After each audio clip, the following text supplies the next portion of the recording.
మీరు సాయి సాయితో మాది కూడా చూసారు నాకు స్టెప్ వైజ్ ఉంటుంది చూసారు నేను చెప్పిన చేశానండి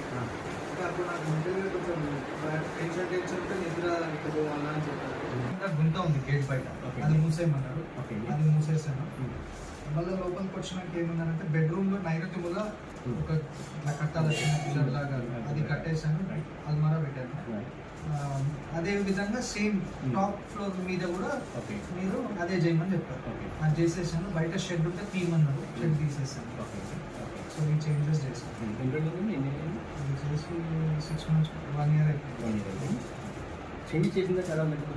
నాకైతే మానసిక స్ట్రెంగ్త్ ఉంది ఇప్పుడు ఆ టెన్షన్ వాతావరణం లేదు గట్టిగా అయినా కూడా డిసిషన్స్ కూడా ఏదైనా పాజిటివ్ తీసుకోవడం అనేది కొంచెం అయింది ఇప్పుడు ఏంటంటే జాబ్ పరంగా మేము ప్రొఫెషనల్గా స్ట్రాంగ్గా